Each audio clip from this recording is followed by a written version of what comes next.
So like, what's going on with Assassin's Creed? I guess I'm talking about the story, rather like the overarching present day story. Back when the series debuted in 2007, the present day stuff was pretty exciting.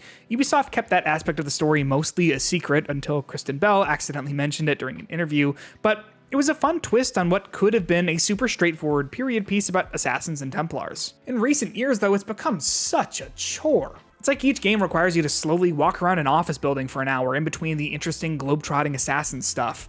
A story that ties all of the games together was probably a good idea in 2007 when Assassin's Creed was meant to be a trilogy, but now that we get a new entry every other year or so, it's become such a mess. Speaking as someone who's played every mainline game in the series, I can confidently say that I have no clue what's going on with all of that. I tried to follow it back in the day when it was just Desmond Miles and Kristen Bell. Hey, what's the matter you out there? That's racist. You're racist. Really? This is what you guys are doing? But after literally both of them died, I felt like Ubisoft was throwing in the towel for trying to tell a cohesive present day story. But for whatever reason, that story is still going. And now Basim, the protagonist of the recently released Assassin's Creed Mirage, seems to be taking the role of the new present day protagonist. If you, like me, have been completely left behind by the story that Assassin's Creed is trying to tell, buckle up.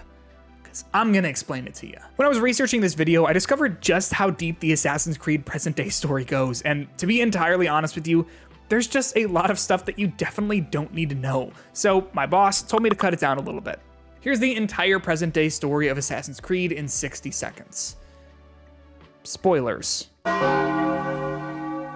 Desmond Miles gets hired by a giant corporation called Abstergo to get hooked up to a machine called the Animus to dig into the memories of his ancestors. Turns out, he comes from a long line of assassins who formed a brotherhood to keep sacred objects out of the hands of a group of bad guys called the Templars. Desmond joins the present-day assassins led by his dad William, and he sacrifices himself to power up a shield made by ancient aliens called the Isu to prevent the end of the world. Oh yeah, the world is ending and also there's ancient aliens. After Desmond dies, the modern-day Templars in Abstergo find a way to continue using his memories to search for ancient alien relics, while the assassins try to stop them. Eventually, Abstergo finds enough relics to recreate Isu DNA, but we haven't gotten much follow-up on that since Syndicate in 2015. Layla Hassan is the next modern-day protagonist and is an ex-Abstergo employee who is sent to Egypt to look for artifacts, but ends up disobeying orders and joins up with William and the modern-day assassins. Layla eventually discovers the city of Atlantis where the Isu live and recovers a magical spear that grants immortality after being told that she's going to bring balance to the world. Layla finds another Isu structure in Norway and gets trapped inside of it and frees Basim, an assassin from Baghdad who's been kept alive by the Isu and may or may not be the reincarnation of Loki from Norse mythology. Basim meets up with the present-day assassins, and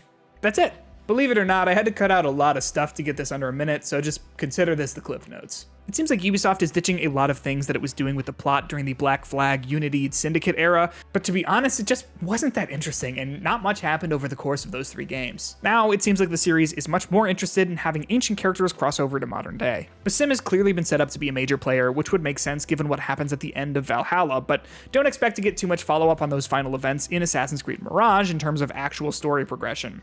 The game doesn't feature much present-day content, but it does connect a lot of the dots from the ending of Valhalla, which has already gotten fans theorizing about where the present-day story is headed now. According to Ubisoft, the present-day story stuff is going to be mostly relegated to the upcoming Assassin's Creed live service game, Assassin's Creed Infinity. It's not super clear what that means or how it's going to happen, but just know that you can expect all upcoming major plot beats to happen there whenever it launches. Are you still following the overarching Assassin's Creed story? Let me know in the comments below. I want to know who this is for. I feel like a lot of the die-hard Assassin's Creed fans that I knew back in the day all fell off with the plot sometime around Black Flag. And while you're down there, make sure to like this video, subscribe to DualShockers, and click the bell icon to be notified whenever we post more Assassin's Creed content.